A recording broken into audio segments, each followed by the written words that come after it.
నమస్తే, welcome to our channel. నేను సౌజన్య. జగన్మోహన్ రెడ్డి రిషి ప్యాలెస్కి, అదే రిషికొండ ప్యాలెస్కి పాపం బ్రేక్ పడింది. సో ఆయన ఈ క్యాంపు కార్యాలయాలన్నింటినీ కూడా ఆ వంకను పెట్టుకుని రాజధాని కార్యాలయాలన్నీ కూడా అటు సైడు తరలించేటువంటి ప్రయత్నాలు చేస్తుండగా దానికి బ్రేక్ వేశారు కొంతమంది వ్యాజ్యాలు వేసి. దానికి హైకోర్టు వాళ్ళకు అనుకూలంగానే ఇచ్చింది, ప్రభుత్వానికి అయితే గట్టి షాకే ఇచ్చింది. మరి ఈ అంశాన్ని ఏ విధంగా చూడాలి ఏంటి, ఈ అంశానికి సంబంధించి మనతో మాట్లాడడానికి ఈరోజు మనతో పాటు ఉన్నారు సీనియర్ జర్నలిస్ట్ జగదేవ్. వారితో మాట్లాడదాం. నమస్తే అండి. నమస్తే. అసలు మరి జగన్మోహన్ రెడ్డి ఎన్నో అనుకున్నారు పాపం, చాలా గొప్పగా, అంటే చాలా ఖర్చు చేసి రిషికొండ ప్యాలెస్ని, ఆయనకి ప్యాలెస్లు అంటే అలవాటుగా అనుకుంటా పాపం, ఇక్కడ కూడా ఆయన ప్యాలెస్లు చాలా భారీగా ఖర్చు చేసి కట్టించుకున్నారు. ఇప్పుడు అక్కడ వెళ్ళడానికి లేకుండా పోయింది. అంటే క్యాంపు కార్యాలయాన్ని అటు తీసుకెళ్తున్నామని చెప్పి అన్నట్టుగా ఆ వెనకాల ఏంటి అంటే రాజధాని కార్యాలయాన్ని కూడా తరలించేటువంటి ప్రయత్నాలు చేస్తున్నారు అని చెప్పేసి వ్యాజ్యాలు వేయడం జరిగింది హైకోర్టులో. సో హైకోర్టు దానికి అనుకూలంగానే ఇచ్చింది. సో ప్రభుత్వానికి గట్టి షాక్ ఇచ్చిందనే చెప్పుకోవాలి.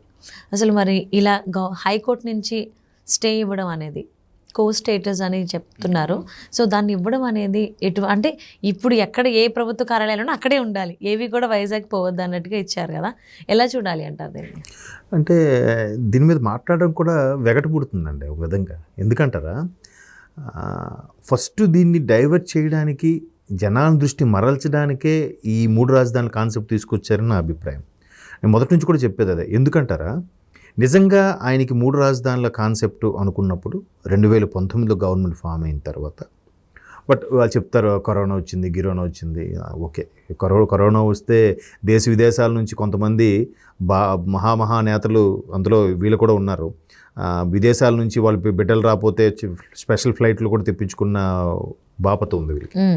సో అంత ఇన్ఫ్లుయెన్స్, అంటే మనసుంటే మార్గం ఉండదా అనే దానికి ఎగ్జాంపుల్గా చెప్పాను ఇది. అంతగా కరోనా టైంలో కూడా వాళ్ళ సొంత పనులు అన్నీ చేసుకున్నప్పుడు మెల్లమెల్లగా అప్పుడే తరలించేస్తే అయిపోతుంది. తరలించడం ఏం లేదు, ఆయనకి ఇష్టం లేదనుకోండి, తాడేపల్లిలో ఎందుకు ఉండాలి? గవర్నమెంట్ సర్క్యూట్ హౌస్ ఉంది వైజాగ్లో, లేదా R&B గెస్ట్ హౌస్ ఉంది, ఎక్కడో లేదంటే ఒక అద్దెలు తీసుకోవాలి, లేదంటే కళ్ళు మూసుకుని తెరిస్తే 6 నెలల్లో బిల్డింగ్ రెడీ అయిపోతుంది నిజంగా తలుచుకుంటే.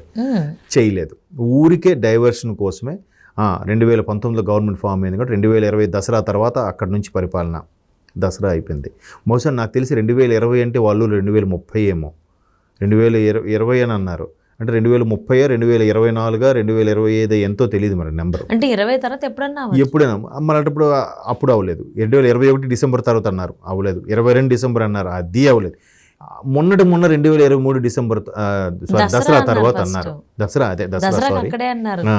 దసరా అయిపోయింది. దసరా లేదు, ఈసారి డిసెంబర్ నుంచి అక్కడి నుంచే పరిపాలనిస్తామని ఆయన ముఖ్యమంత్రి గారు స్టేట్మెంట్ ఇచ్చారు. డిసెంబర్ కూడా అయిపోయి వచ్చింది. సంక్రాంతి పండుగ ఉంది, సంక్రాంతి చెప్తారు. ఇంక సంక్రాంతి ఇంకేముంది, అయిపోయిందంటే నెక్స్ట్ ఎలక్షన్సే.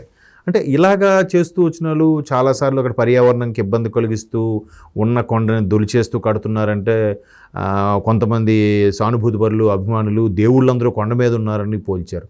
దేవుళ్ళకి మానవుడికి పోలిక ఏంటండి? తర్వాత ఒక ఆయన పెద్ద ఆయన ఇలాగే పొల్యూషన్కి ఇబ్బంది అవుతుంది, ఇట్లా ఉన్న ప్రకృతిని చెడగొడితే ప్రాబ్లం అవుతుంది అని చెప్తే ఆయన మీద కూడా పట్టించుకోలేదు. హైకోర్టు ఎన్నోసార్లు మొట్టికాయలు వేసింది, అయినా పట్టించుకోలేదు.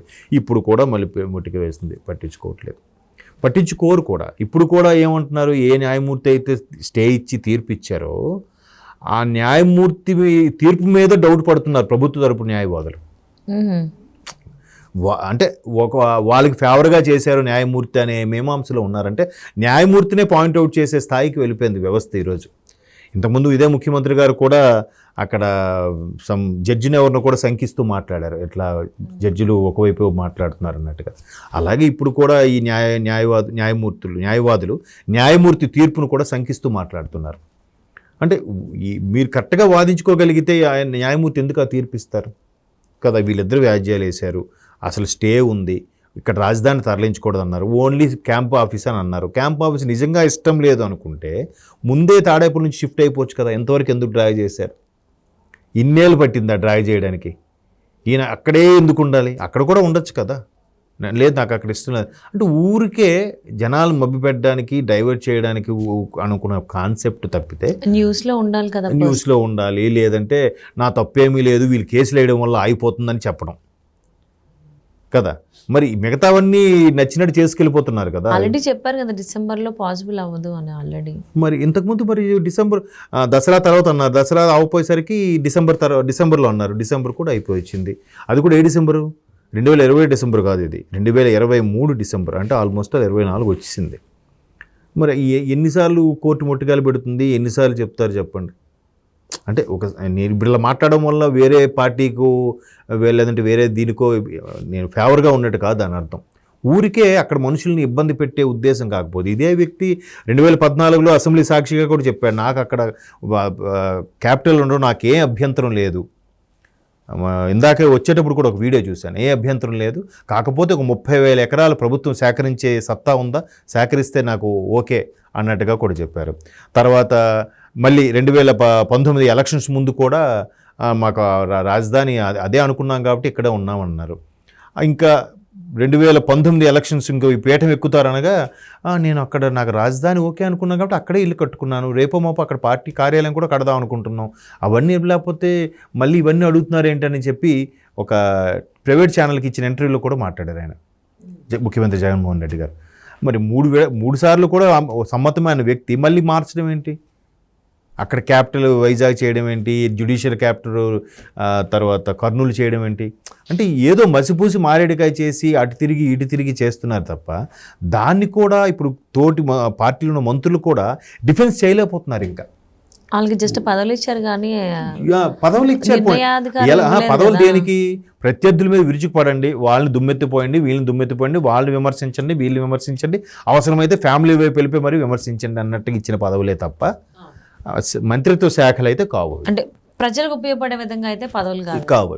ఎందుకంటే అసలు ఇప్పుడు కూడా పోనీ చూడండి, ఎంత జరుగుతున్నాయా, ఎవరైనా నోరుపుతున్నారా, మాట్లాడుతున్నారా, ఎవరు ఏ మంత్రిని కదిలించినా నెక్స్ట్ ఆయన ఎవరికి సపోర్ట్ చేయమంటే వాళ్ళకి చేస్తాం, మాకేం అభ్యంతరం లేదు. అంటే అర్థం ఏంటి, వీళ్ళకి ఎవరైనా వీళ్ళకి ఆల్రెడీ క్లారిటీ వచ్చేసి ఇంట్రెస్ట్ లేదు పోటీ చేయడానికి. మేబీ చాలామంది కూడా అంటే ముందు టీడీపీ శ్రేణులు అదే చెప్పారు, చాలామంది ముందుకు వెళ్ళట్లేదు, ఇక్కడ బాబు గారిని కానీ లోకేష్ బాబు గారిని కానీ కలవడానికి ప్రయత్నిస్తున్నారు, ఎవరంటే ఇక్కడ దొరుకుతుందేమో అన్నట్టుగా అని. అంటే నేను ఎవరి పార్టీకి వాళ్ళు ఫేవర్గా చెప్పుకుంటారేమో అనుకున్నాను, కానీ ఇప్పుడు ఈ సినారియో అంతా చూస్తుంటే నిజమేనేమో మీరు అన్నట్టు ఎవరికి కూడా అసలు పార్టీ తరఫున పోటీ చేయాలని ఇంట్రెస్ట్ కూడా లేదు, సైలెంట్గా ఉంటాం, టికెట్ ఇచ్చారా పోటీ చేస్తాం, లేదంటే ఇవ్వకపోతే బెటర్ బాబు, పార్టీ ఎలక్షన్కి అయ్యే ఖర్చులేని మిగులుతాయి అనే డౌట్లో అయితే ఉన్నారు అందరూ.